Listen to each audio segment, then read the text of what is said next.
What is going on, everybody? Welcome to the Anthony Sabatino Show. I have Pat here. We're going to talk about some really interesting stuff around the art world and actually an interesting NFT project as well. I wanted to welcome Pat. How are you, man? How's it going, man? Thanks for having me. Absolutely. It's great to have you on. So before we start, why don't you give everybody a little bit of context on, who you are, what we do. One of the interesting points is we're both from Long Island, actually. So New York kids. So I'm excited to talk a little bit about, what you do. Awesome. So basically, to give you a little rundown background, I started out in the music industry in my arts kind of like experience in life. In high school, I was, dabbling. Back when Mac Miller came out, I became a very big fan of like that frat rap kind of college movement. The suburbs really got like their chance to kind of put out hip hop music and kind of really get their chance to, there's more stories to rap than just, inner city struggle and hip hop, that's what hip hop is. But just saying like it became more versatile. Like when I went to college, and luckily, when I was a kid, only Eminem was like a white rapper. So I only had like a few guys to look up to. But nowadays, you have tons of guys who you really can't call a guy rapper or singer anymore. Everyone kind of just makes music. And so I took that and kind of used my contacts that I built from in high school through college, and took my music contacts and basically said, I have a good thing going here, but earning income is hard, as a musician. And, that's just a reality of it. A lot of people are like Instagram and we flex for the gram and we do all that stuff. But, in the end, like, the truth comes out, and you bills have to be paid by your talent if you really want them to. And so I basically was like, all right, well, I got to start making money. And I moved out to LA. I kind of spent advance money and wasted a bunch of, money being young and having, leaving school. I used to go to Hofstra in Long Island, as if you'll know Hofstra if you're from New York. And so I just was like, long way from home. I'm going to start doing this creative director side where I'm going to take a step back and I'm going to start drawing. I'm going to start like doing cover arts. And, through that, people started to kind of, gravitate towards my artworks. And I'm like, all right, well, maybe this is my path. And next thing you know, I'm doing artworks for all my favorite artists.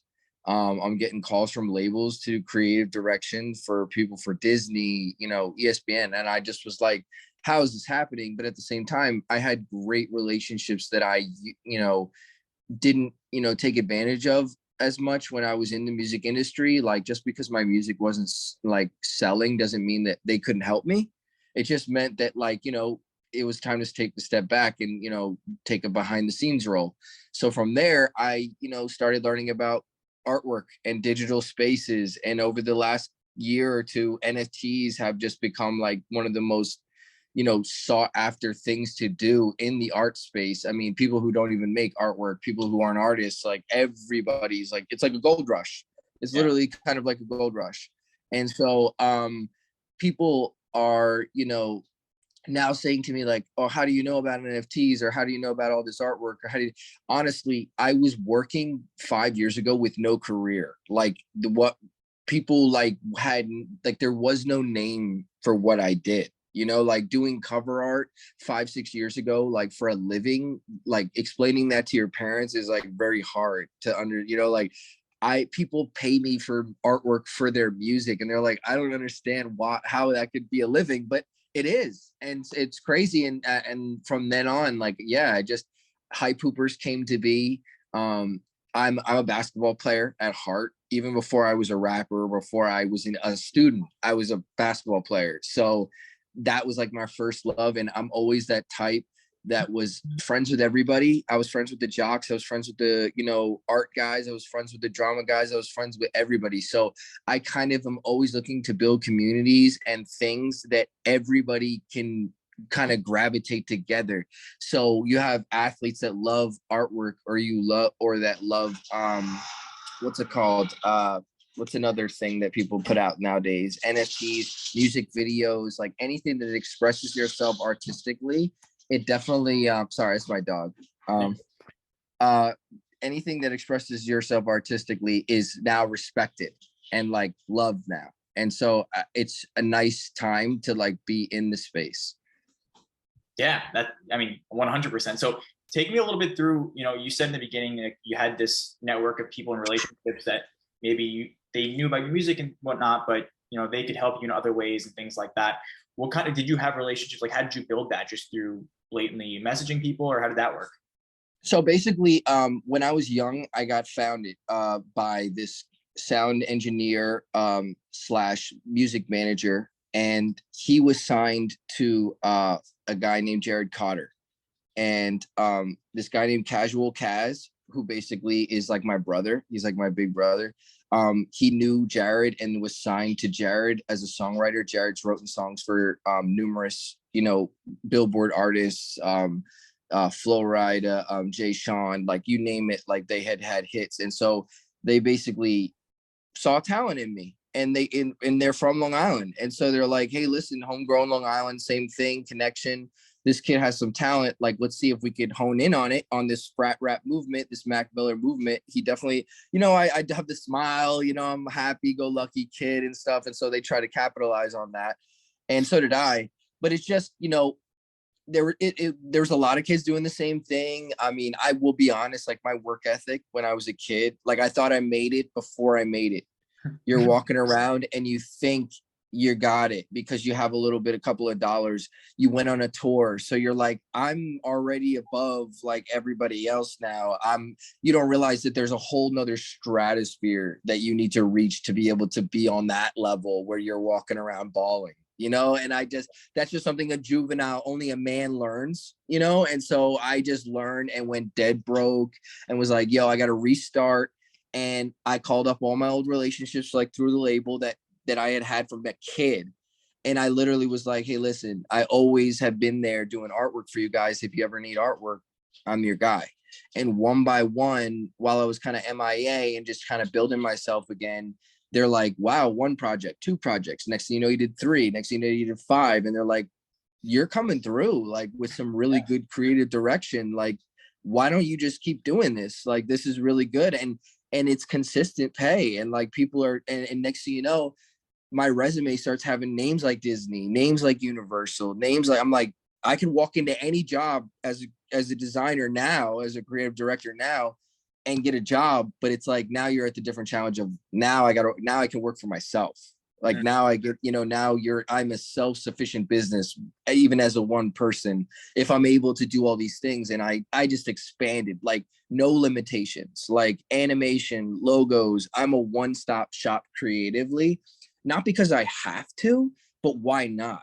You know what I'm saying? Like, why wouldn't you, like, if you're a musician, why wouldn't you just learn 10 instruments rather than 1? Like, if you have the time, because like if you're going to meet somebody who's a better painter. You're going to meet somebody who's a better sketch artist. You're going to meet someone who's a better 3D render artist. Like, but you're not going to meet people who can do all of them all the time at a high level, like they'll be like, I only do this type of art because it's the way I learned in school. Like I never learned that way.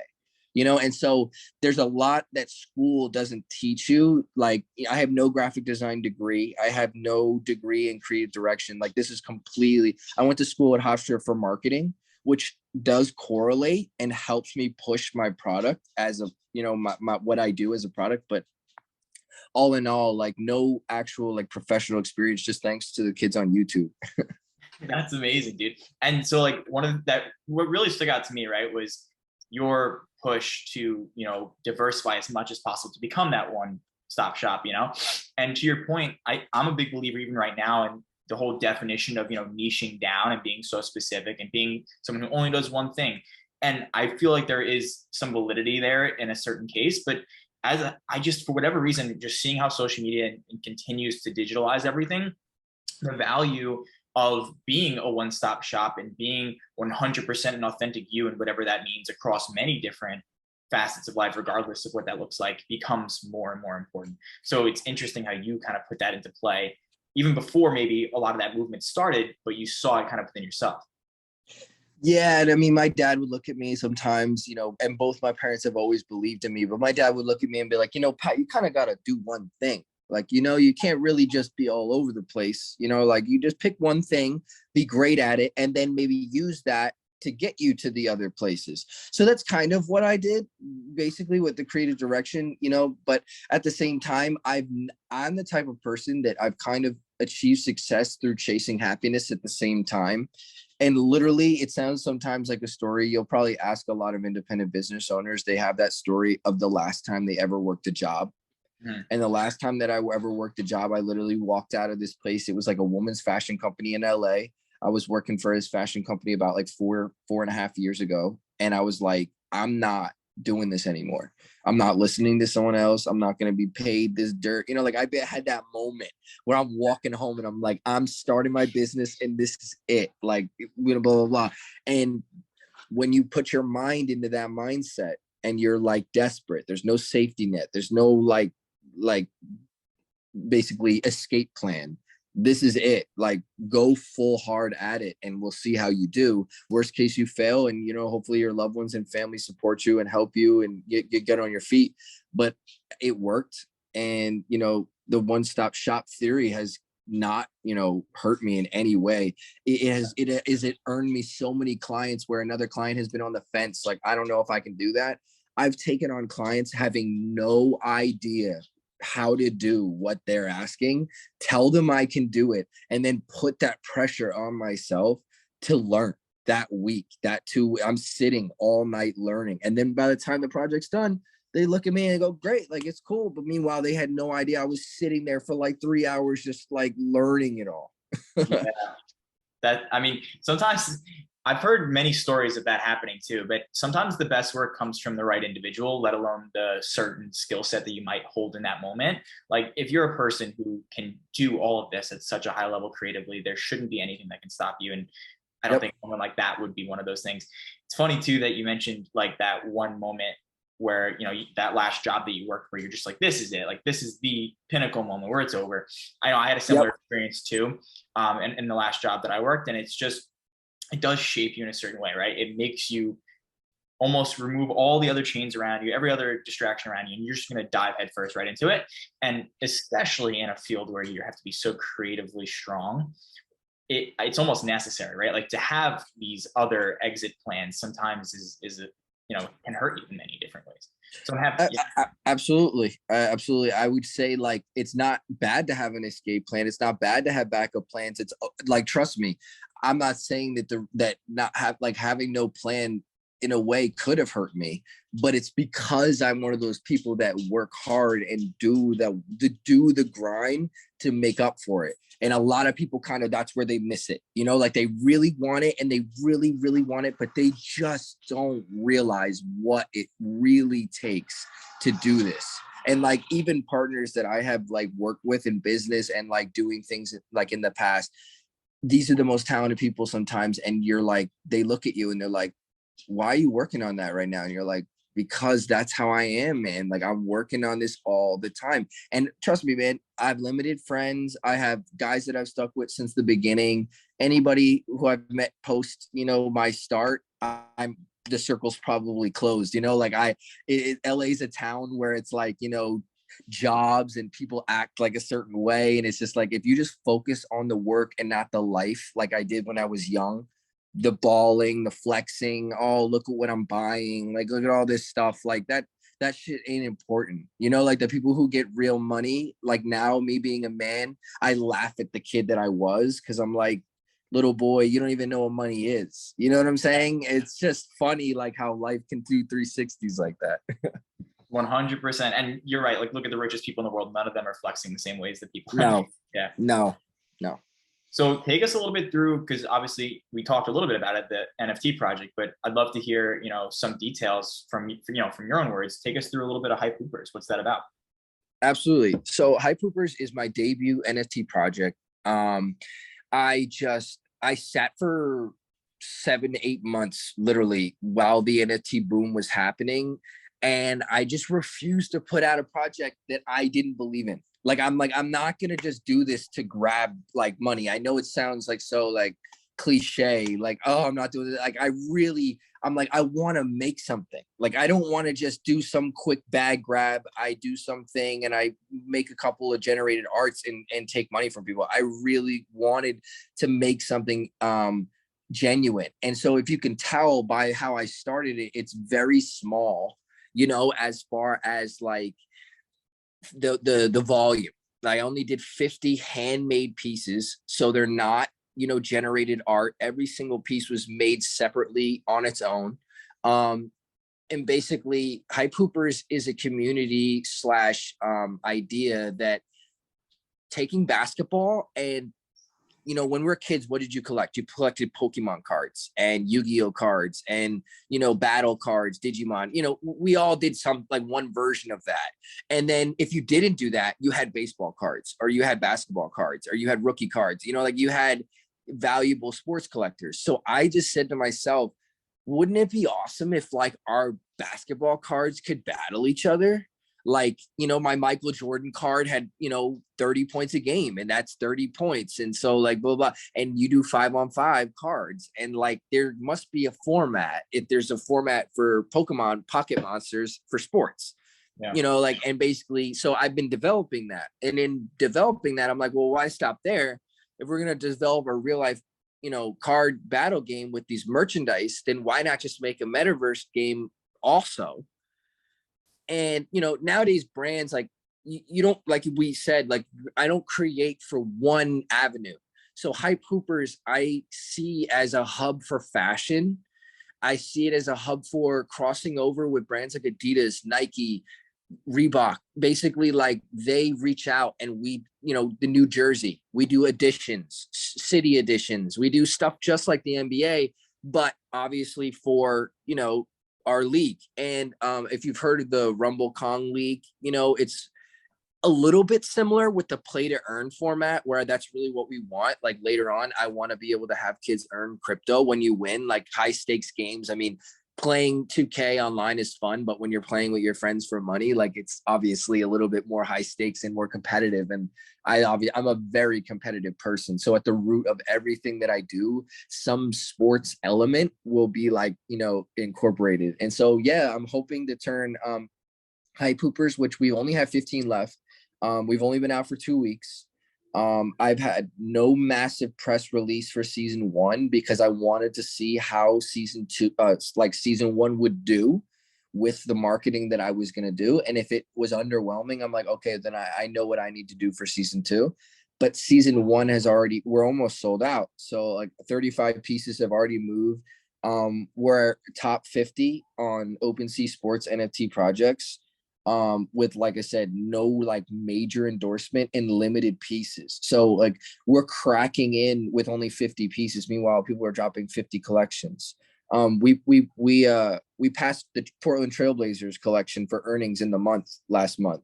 So even to do that for 1 month, you know, on our first release is impressive to me. You know, I'm satisfied. And I just want to keep it going, keep building the community. We have a Discord, you know, and it's really for art loving, you know, hype heads that, like, just, they love hoops, they love the culture, they love art, they love music, and it's kind of a place where we can all meet and kind of discuss those things. That's so interesting. And first of all, you know, since we first got connected, I've obviously been following and took a look at the art. I've seen your OpenSea account. Look all through, the art is amazing. Like, the design, it shows that it's individually, you know, per 50. Like, it shows that it was individual. So from what you said to, like, in the season 1, like, you wanted to see how season 1 was going to go first, and then to see how season 2 would develop. Do you kind of see this as a, like, obviously you see it long term, but do you see it more of like a season per season, you know, dynamic where you're constantly recreating? I definitely, now that I see that there's a big empty space. I'm looking at the NFT world. I'm looking at all the big movers, and I'm looking at all the NFTs, you know, like Adidas with the fashion and all that. It's great. But as far as the sports, right now, it's just sports memorabilia. It's not really, like, people want to own sports moments. They like buying the moment or buying the cards, like, all that stuff. But there's really no, like, if you want to play a basketball game, you play 2K. Like, period. You know, like, you don't really there's no game unless you want to play, like, NBA Street, like the games we used to play when we were kids, or when we play, like, NBA Jam. Like, that's where I want to, like, this is where I want to make it separate from basketball. I want to make it almost like Mario Kart. where we have different maps, different characters, different items. And if you get a certain power up, sometimes that'll make that lesser character better. You know, like it depends on how it goes. And so I can see this going along the lines of seasons and coming out with March Madness, coming out with the playoffs and NBA finals. Like we could be doing releases like every month, you know, like dropping 20 to 30 hoopers and increasing the demand of the community. The floor's been raising since we started. It started at like O2 ETH or something like that. It was like very like little, and it's raised already to like 0.06, and hopefully we can get it to like 1 or yeah, like 0.1 or 0.2 at least. Like that would be really nice. And you know, getting that capital, I just put it right back into the game, right back into the community. That's literally it's like an account for it. So I'm just using all the support and all the, you know, art pieces that are selling and moving and reselling. We've had some relists for up to $2,000. Like it's doing really well. And so I know that, you know, we're not on the scale of Bored Apes and like, you know, all these massive communities, but I truly, truly believe that I'm building really good foundation. And then when, you know, these guys kind of start to trickle off, and as like these projects start to fade and these discords don't want to be managed, I mean, it's hard to manage a discord. It's hard to manage a community and be a proctor and, you know, a moderator and all these things. So by then, I truly believe we'll just be hitting our stride. We'll just be getting the word. People are like, oh, have you heard about Hype Hoopers? And like, I just feel like it'll be almost like a slow and steady wins the race, because I have credibility in the basketball community. So as I just branch out and I'm meeting all these people, it's just like my work has always spread through word of mouth. And so that's kind of how this is happening. Like people are like, have you heard of this? Oh, no, I haven't. Well, let me show you. Like, I want to create something that you want to share. And so, you know, if you're showing your friends, I'm doing my job. And so like, that's what I want. And in return, I want someone to have some just iconic piece of art. And they look at that shit and they're like, that is one of the coolest things I've seen, you know, like on my wall. You know, I never thought that, you know, Wolverine and basketball could make sense on an art piece, but you made it work, you know, like, and so like that's just like more of my point. I'm like, growing up, I wanted those two worlds to mix and they never did. And I'm like, well, I guess I'll mix them now. Dude, that's awesome. Well, so I think based on what everything you said, it's really interesting. And I'm like really interested in the sense that there's so much depth to the project. You know what I mean? Like there's so much more than just having a piece of artwork or just owning a piece of digital landscape. Like this is a full-fledged project that has a lot involved in it post purchase, you know? And I'm sure you've seen other projects of similar magnitude, right? Like a lot of them don't have this depth.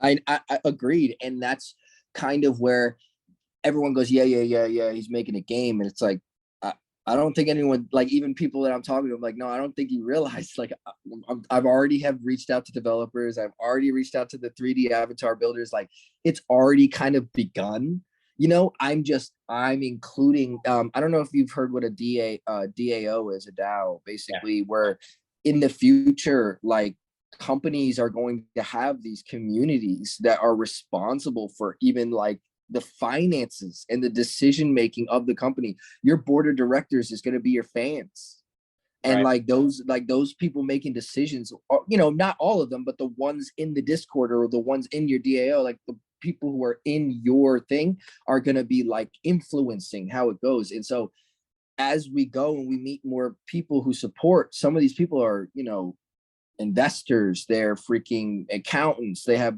tons of money that they're willing to invest in a project. And that's what NFTs are. It's an investment into your project. It's just they get something in exchange for it. You know, like normally an investment, they don't see anything right away, but this is like, well, hey, here's this gift to you and this collectible in return for your investment in me, and in the hopes that I turn this into this. Because like you said, people can sell the piece and just kind of dip out and be like, okay, I sold it, I got the money, and you know, I don't have to make Hype Hoopers anything, you know, like anymore. I just, you know, if they sell out, cool. I had a collection sell out and blah, blah, blah. But you'd be an idiot to sell out a collection and not capitalize and be like, where can we take this? You know, I'm looking at the games, like they're cool. They're cool. They're not the greatest game I've ever played. And I could definitely, like, I'm not a game developer, but I know what I want to see. and I know what people want to see. And I know that even from the brief things I've shown in my universe of hype hoopers, people kind of get a feel of where it's at. Like, oh, okay, like that's dope. Like, it's gonna be this combination of like California. Picture a city of California and Los Angeles combined. So Mhm. like downtown is New York City, and once you leave New York City, it's like Santa Monica, Mhm. Hollywood, Yeah. like Venice Beach, and that's kind of gonna be the map of the world, and how it's gonna react. It's gonna be like, you could be monsters, you could be anything, and I just feel like it's gonna take some time to build a game. Obviously, probably years. Probably give me a year or two, like really to get this cranking. Yeah. But in the meantime, I have the cards. I plan on reaching out to this dude. I connect with Wizards of the Coast, which did Magic the Gathering, and Pokemon cards. I mean, there's nobody better for cards. So Yeah. if I can get those, set up for the next season and get, them ready, I'm hopefully, we'll have these avatars. We'll have you have a hype hooper avatars. There's hype hooper clothes, there's hype hooper sneaker. Like, we're gonna have, I'm planning on making this like a really big thing. Now, projects fail every day, and may not make it, but I'm giving it my all because I'm like, this is where the space is going. Everything's gonna be digital. Like, this is, like you said, the goal rush. If I could create something that maybe in 10 years this brand could be like hype hoopers, everybody knows that. That's one of the most downloaded iPhone games there is, or it's one of the most downloaded, play to earn games there is. Like, I definitely, even if we don't beat them on the sports, mechanics thing, we'll beat it with the hype. Like, I see so many different avenues we could take this. It gives you so much options. 100%. And you kind of alluded to it just before, but in terms of like collaborating, right? Because, even just today, like branding and marketing of a business, like let alone the digital landscape, collaborations are always huge. But are you kind of seeing, and I'm assuming the answer is yes, of course, but if you could expand on it, like where do you kind of see the collaborations going into this NFT space? So I see collaborations with space builders. I mean, like like there's going to be a lot of arenas, right? If we have courts in different places for different players and different plays, like I can reach out to different world developers and people who build landscapes and people who build, buildings and stuff like in the metaverse. And we could have a different designer for each like court. You know what I'm saying? So it's like, oh, like when it shows like loading, like you're moving into this stadium, like created by blah, blah, blah. And it has the creator who created that. And it's basically going to be a space where nobody's ever going to wonder who made it. You know what I'm saying? Like, everyone who did the characters, their names will be there. Like, everyone who's involved in like developing ideas is going to get their credit. And that's why the people who are in the Discord and involved in the decision making have already impacted the way the business is going. Like, I've listened to my fans on this, and I've listened to the supporters on this, and this is kind of like what they've said. Oh no, like you said, this is an idea that I see so many different levels. You're going to succeed at one of them. You know what I'm saying? Like, maybe you don't hit, maybe you're not the biggest game since 2K, but maybe the trading card game hits. Or maybe the trading card game doesn't hit, but the video game hits. Like, I know that in this world, money and projects that get backing and get attention are ones that hit you from all sides. And so it's Bored Apes Club. They got an animated show coming out. They have a band being put together. Like, they will push that brand in every avenue. There's going to be a restaurant. Like, it's just, why stop at one thing? You know what I'm saying? We could have hype hoopers. We could have, like later we could have another edition of other sports. If we really start to see that, like that thirst, it's obviously basketball is really my first love, but you'd be silly to not expand into baseball and basketball and all the other sports. I mean, it's everybody loves sports. If they don't like basketball, they're not going to really relate. But if it has a sport that they like, there you go. You just added 5 more chances of a person being able to resonate with your project. Well, definitely, right? Because you're in full creative control at that point, So yes. So you can really, dip your project creative into any industry, any sport for this matter. You can really steer your ship in a way that I don't think many other creatives have ever been able to, which is why this space is so interesting.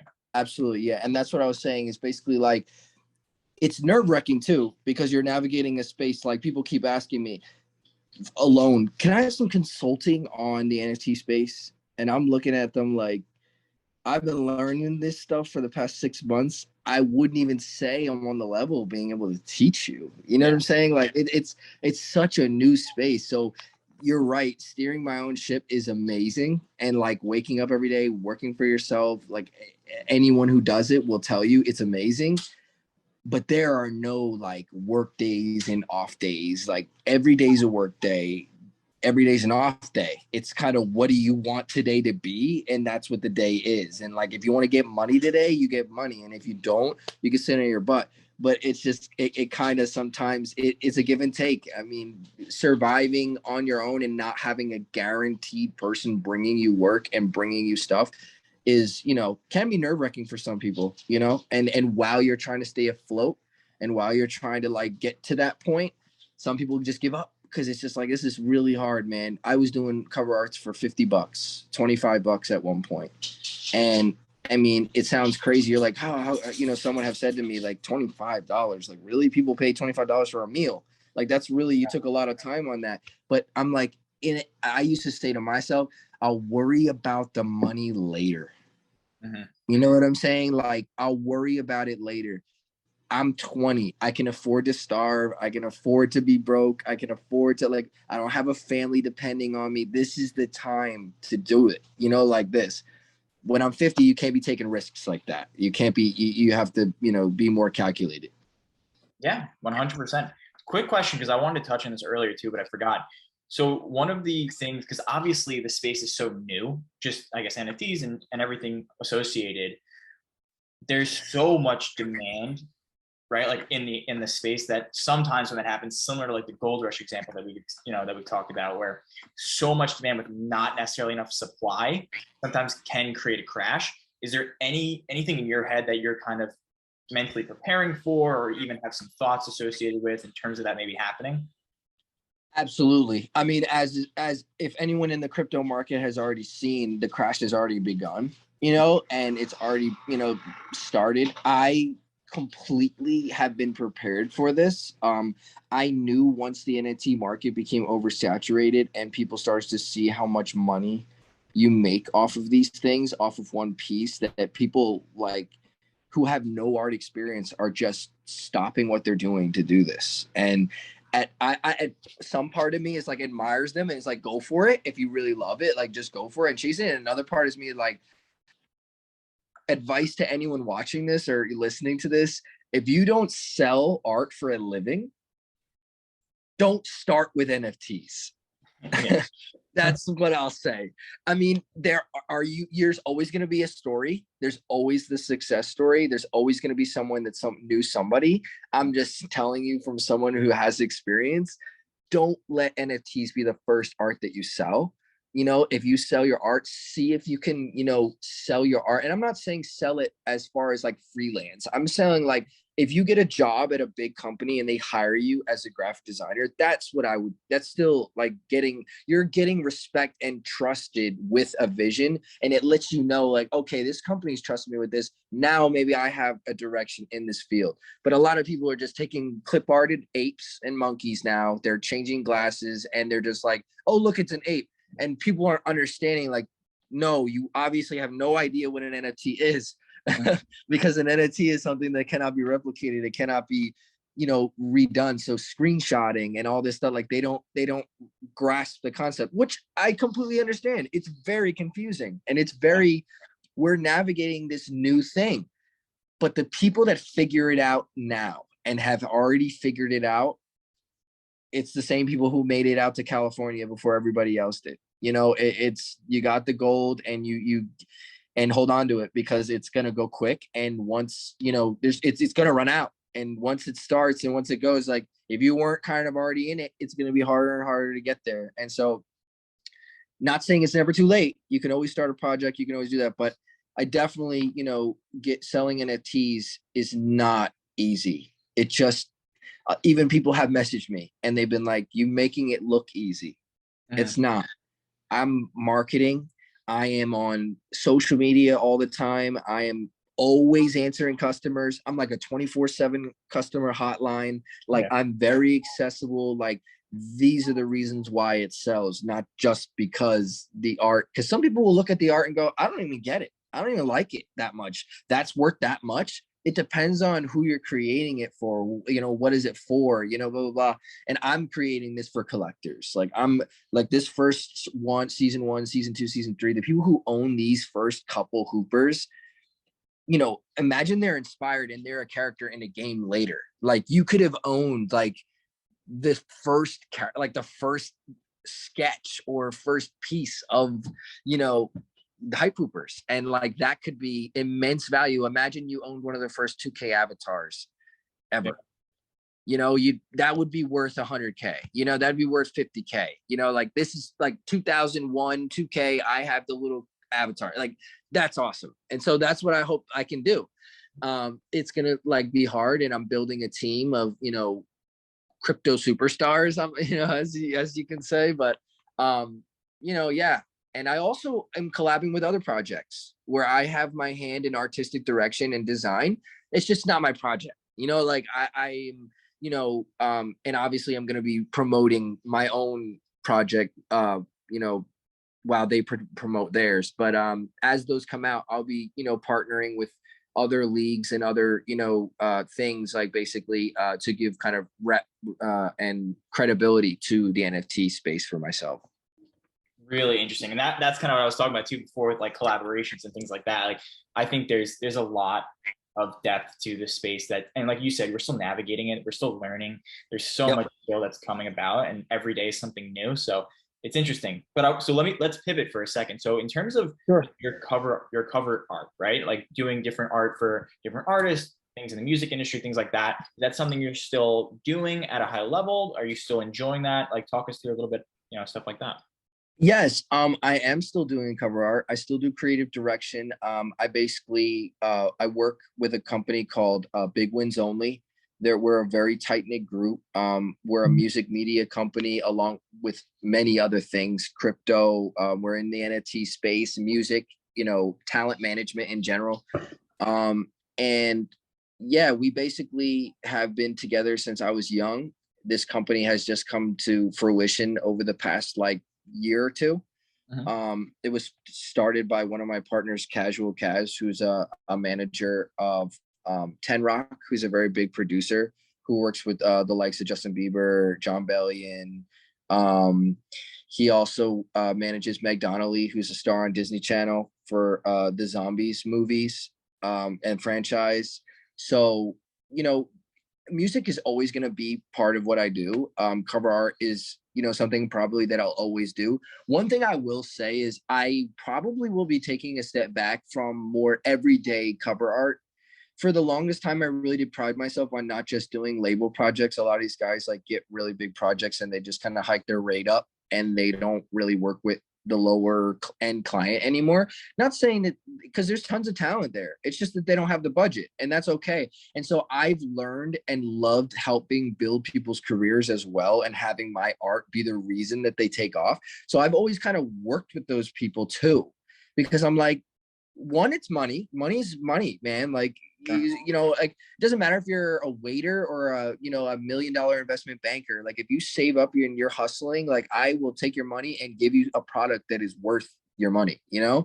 And Yeah. so I've always prided myself on that. And so I probably will cut back on those projects only because of the stress and the amount and the volume of which I have to manage all these different projects. And sometimes when you work with people, they'll think that because you worked on this special project together, that somehow you guys are like lifelong friends. And sometimes that I mean it get, you know, in the creative process, sometimes that can get a little bit lost and they're just like, ah man, I forgot this guy's got like 10 other projects to do, you know? And sometimes I run into that problem a little bit more now being in the industry, and I'm working with artists, and maybe this artist isn't like that artist, and that artist isn't like you did. And so the politics of music is a little bit, you know, I'm not really a fan of it. And so I definitely will be limiting more cover art. So like I will be doing it continuously, but I will be more selective with how I'm kind of choosing my projects, because this NFT project, I mean, just between this other NFT projects that I'm involved with,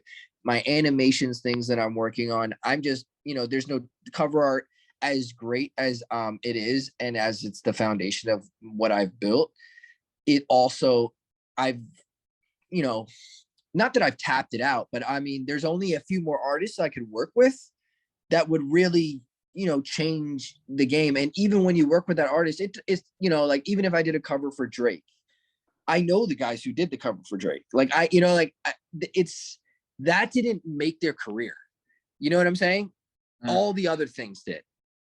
This is just like a sprinkle on top that, you can say you work with this person in a podcast or in a situation where you're doing a media, explaining what you do, and people will quickly correlate to that name and be like, okay, now I can understand there's validity to what he does. That's why people really have those. It's not really like, Justin Bieber, you produce a song for Justin Bieber, unless it's Baby, you're going to eat well. You're going to eat well and you'll do well, but the world is not going to sing your name. You know what I'm saying? They're singing his name. So sure. There's levels to it. And I've kind of realized that, growing older. That makes sense. Well, listen, man, this has been one of the most informative conversations in a while. And I'm excited because it's in a space that so many people are interested in. And there's a lot of curiosity and by nature confusion. So I think even just our conversation alone really helped a lot of people. What I'd love to do is, obviously I want to get your name out there as best as humanly possible and do my end. So where can people find you and look at some of your artwork? Awesome. So, I mean, you could find me on Instagram is probably where I'm most of the time, being a visual artist. I mean, I pretty much abandoned all other social media channels, for Instagram, but my Instagram handle is, this is Jamieson. Jamieson like the whiskey, but IE instead of just E. And you can find me on Twitter. Most of the time I'm on Hype Hoopers, the Twitter. So you could do Hype Hoopers Twitter, which is hype, HIPE _Hoopers. And yeah, pretty much most of those are probably my two channels. Hype Hoopers is the same handle for its Instagram. My OpenSea account is in my Instagram bio. So basically all my links are kind of attached to my name. So Instagram, you can find pretty much anything, my animations, my logos, my branding, anything. Pat, that is awesome. And we're gonna link all that. We'll put it on an end screen so everybody can see it, who's watching. Awesome. Obviously, everybody who just heard you say it on audio is great. Pat, listen, this has been amazing. I wish you the best. Obviously, I'm a big follower. I'm supporting all the way with Hype Hoopers, and I'm so excited to watch the journey. Hey, bro, thank you for having me and appreciate the conversation. Absolutely, dude. I'll talk to you soon. Took a shot in the dark to make my own lane. I think that I'm better go my own way, so I didn't. Now I'm on my own, yeah, I'm on my way. Keep my head up till I find my place, yeah, I'm on my